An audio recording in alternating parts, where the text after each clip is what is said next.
100, 5, 100, 5, 5, 100, 5, 100, 5, 5, 100, 5, 100, the 5, 100, podcast, the 5, 100, podcast, the 5, 100, podcast, 5, 5, 100, podcast, the 5, 100, podcast.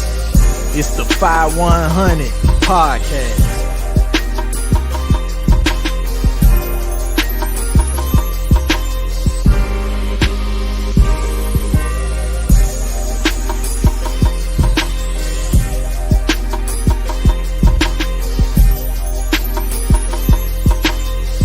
It's the 5100 podcast.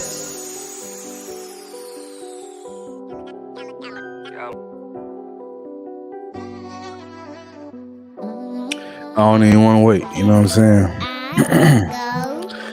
Before I go too far into this conversation, man, I want to shout out to Black Man on Filter Network.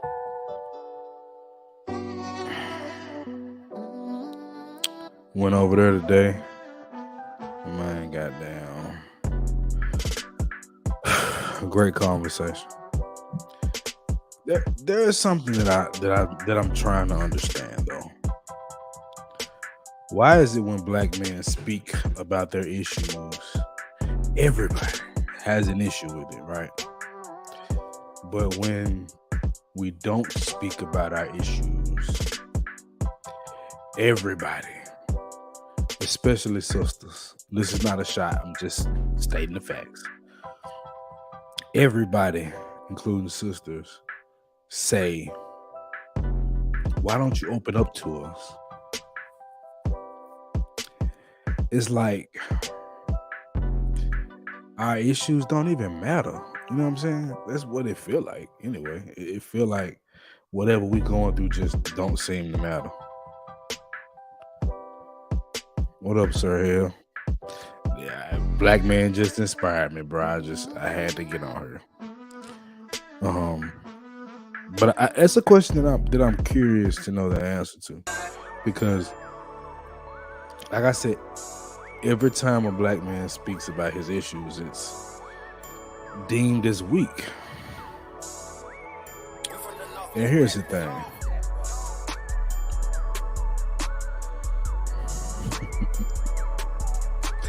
Right, suck it up, keep quiet, and communicate, right?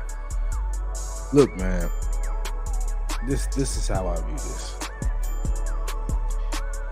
We're the only population in America that don't get to have a true voice. And when we did it, i.e.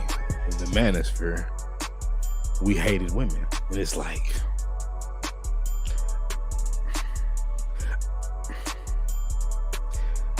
I don't know, man.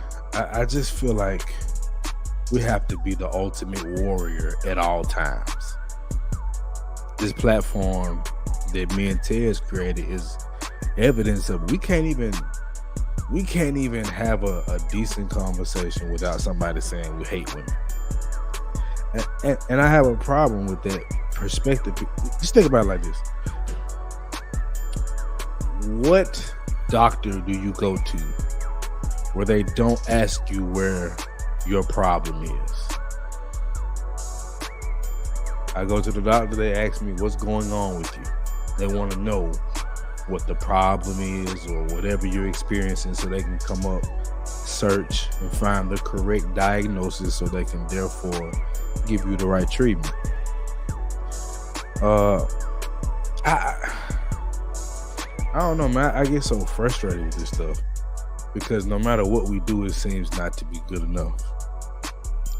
So on Black Man Unfiltered, we talked about solutions, right? Solutions to child support and custody. And brothers gave great opinions and different perspectives that I agree with and respect. I just look at the situation like, hold on. It's funny to me because no matter what we say, it's a problem. I've seen so many guys in this space, and I'm not talking manosphere, I'm just talking man space, where men just speak to their issues in the conversation or the opposing view is we're not saying it right. At what point do we just stop caring about how we're saying it? Shout out to Jenny. I don't know if you was in here or not, but she's the best, right? I wouldn't be surprised if she's here. But I don't know, man. We're doing a show tomorrow where we're gonna have on multiple women and have a certain conversation with them. And I mean, it's just like, I guess we just gotta stop caring about what people think and their opinions of us as men, because if we continue to care about what people think, we'll never get our mission accomplished. I've seen so many brothers try this mission to get our voices heard and be shunned, broke down. Not too long ago, B. Simone had an issue with Martin Luther King about alleged rumors from the white supremacists, FBI and CIA, of him cheating on his wife. It's never been confirmed from what I know. And those women, B. Simone or whoever her co-host is, they took their chance to attack him after all he's done.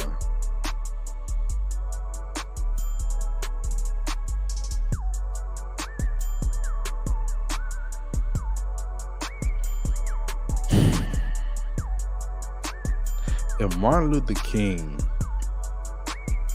isn't respected enough to be free from rumors and disappointing conversations, what am I to do with CJ 100? That's the plight of the black man. It's like we can't win for losing, bro. I've done so much in my lifetime.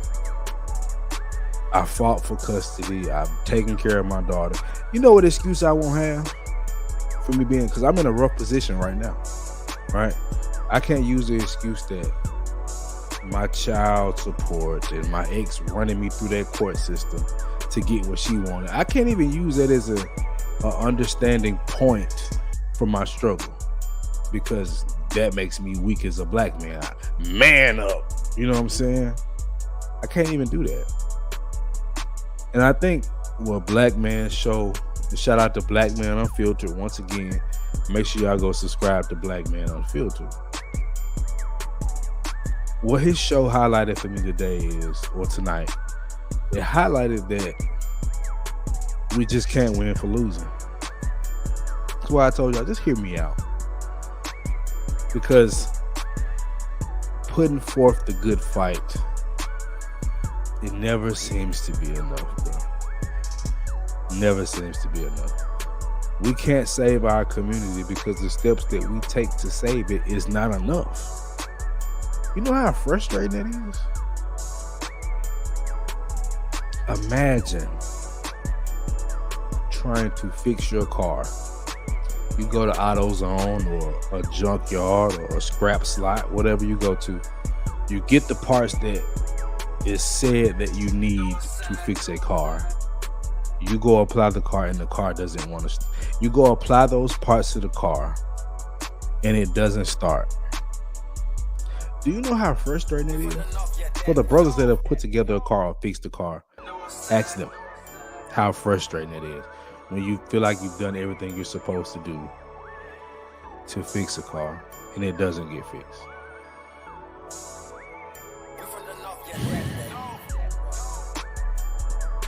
I believe that we're making progress.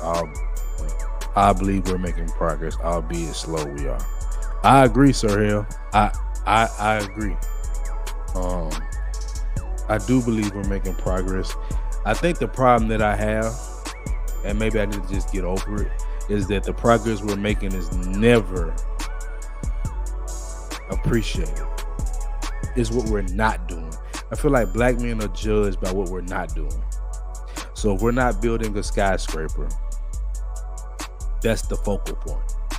We could have built the rest of the world and all infrastructure, but if we haven't built the skyscraper yet, we're the problem. That's why I don't go against the manosphere. I can't. I can't go. It's like going against my child almost. It's something I care about so deeply because it's needed. I can't go against it because this is our only, well, I won't say only, our most important visible space where we can speak to the issues that we deal with and speak to solutions to help other brothers. It's attacked. No matter what the situation, no matter what we're talking about, it's attacked. That's frustrating, bro. That's just frustrating. Sometimes, and maybe this is weak, right? I want to quit. I don't, because I understand the importance of what I'm doing. But I would be lying if I said the thought process didn't involve a thought of quitting, because nobody seems to appreciate it. I'll always be represented as Lil Durk versus CJ 100, a man that fights for his child, takes care of his child, and puts his child first. I don't get seen as that. I get seen as Lil Durk. I get seen as Dirty D Rodney. Just by skin affiliation alone. Because I'm a black man, I have to be a problem. And this is not the Victim Olympics, right? This is not woe is me. This is just the reality. I'm going to keep putting the work in no matter what the result, because if I don't, what's going to happen, right? But putting in the work don't get us nothing but disrespect and, no appreciation. We can't even be comfortable with Father's Day as black men. Have anybody ever thought about the incentive that a father has to be a father? Think about this. Our community is basically a matriarch, or our community is basically mama, right? That's what we are. You say something about my mama, I'm going to kill you. You look at my mama, I'm going to kill you, right? We are so hyper focused on our mothers that we can't even give it normal appreciation to our fathers. And the number one assumption when you see a single mother that is black with a child, you automatically assume that the father is not there. I gotta wear that on my back. That's a heavy thing. So when we get passionate about it, we're too emotional. Shout out to JT and What We Know podcast, because he did it tonight, and he will be labeled as just overly emotional. He doesn't get the benefit or understanding of being passionate.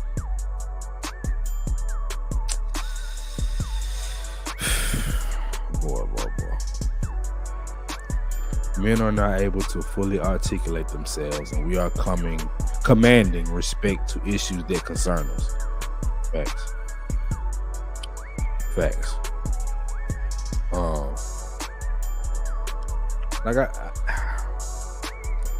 It just seems like a blank mission sometimes.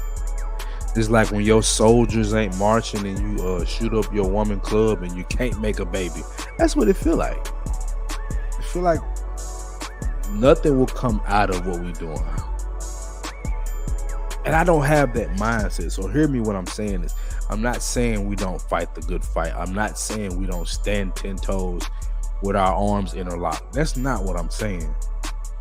What I'm saying is, I feel like everybody's against us doing it. No matter what we do, it's an issue. We need more fathers in the house. Okay, so men activate. Men rights activists.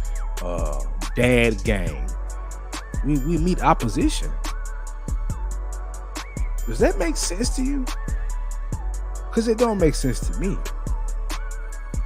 I feel like I'm not even gonna go that long. I just had some thoughts that I want to put out there, but it's like, god damn, do we not have any value to anybody? Sisters, the reason I will criticize you, the reason I will criticize my black women, and I consider you mine, Okay, let me say that. Black women, you are mine. You are ours. That's how I view you. You don't belong to anybody but me and black men. That's really how I view it. But do you view it that way? Because we have always been the number one enemy of the established colonialism in America. Does that matter to you? Or we just need to fight through it and be Superman? We got a battle on our hands, don't get me wrong. Our job is to go to war to a degree. But when I get back from war, assuming that I survive, what am I coming home to? What am I coming home to? And my brothers that's supposed to be locked arms with me, the person that comes from what I come from, whether you have the same struggles or not, why do I have to hear from you, suck it up, figure it out? I don't know, man. This is a random live. Didn't plan on going long, so black man like Hink 75 says all the time, black man, just protect yourself at all times.